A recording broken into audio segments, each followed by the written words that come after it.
All right, let's do Tuesday's warm-up together so you can fill it in on ClassKick. Please remember on ClassKick, you need to fill in the exact answer you see on here. Just type it in, and there's no submit button. You just type it in. It'll turn green if you're right, or it'll turn red if you're wrong.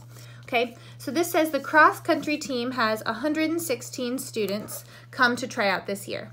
If 75% of the students who tried out made the team, and of those on the team, they need 3 students for each relay, how many different relay teams could they make? So I have to draw a skeleton to figure out this 75% of 116. Remember, I have part over whole. My whole is 116 because that's the whole number of students that tried out.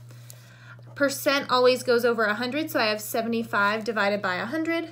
When I cross multiply and divide that, I get 87. So what that means is out of the 116 students, the 100% of the students, that 75% that made it was 87 students. 87 students made the team. Now, they didn't just ask us who made the team. They asked us about this relay. They said for every relay, you need 3 students. So when I see that word each, I know that I'm probably doing division. So I have 87 here divided by 3. We need to split 87 into groups of 3. So 3 goes into 8 twice. 3 times 2 is 6. I'm going to subtract. I get 2. I'm going to bring down a 7. 3 goes into 27 9 times. 3 times 9 is 27. And so I've zeroed out. So my final answer here, there are 29 groups, or 29 relay groups that can be made. Okay, let's look at number 2. Sarah made 3 different square cookie cakes. That's really important. She made 3 different square cookie cakes for her family reunion. If each cookie cake is 15 inches by 9 inches, and 1 tub of icing from the grocery store will cover 25 square inches of cookie, how many containers of icing will she need to buy? So what we have is we have these square cookie cakes, and they are 15 by 9. If I do 15 times 9 to find the area, I get 135. So 1 cookie cake is 135 square inches. But I don't just have 1 cookie cake, I have 3.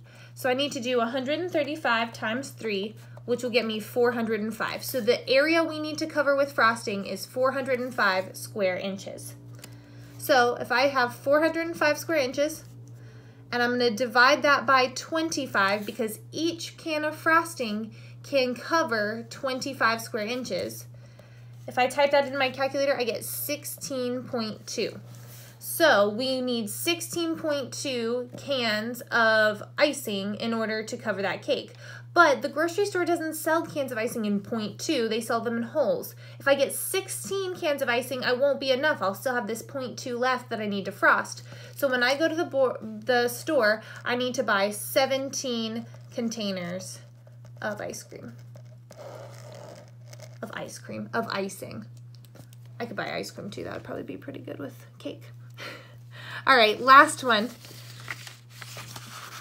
We've got, of the 45 staff members at Southeast Middle School, 9 were out sick with the flu one day in January. What % of the teachers were at work that day? Okay, so we need to really pay attention to the question here. First, let's see what they have given me. They give me a total and the part that were out. So I have part over whole equals % over 100. So it told me that 45 is my whole number. That's 100% of the teachers.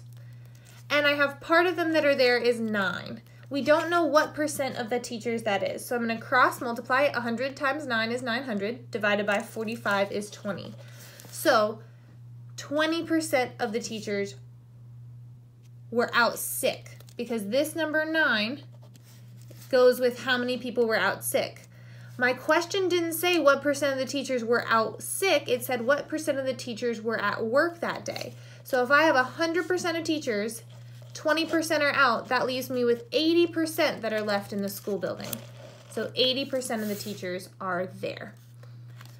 Please let me know if you have any questions. Fill these 3 answers in on ClassKick. We have 29 groups, 17 containers, and 80% of the teachers.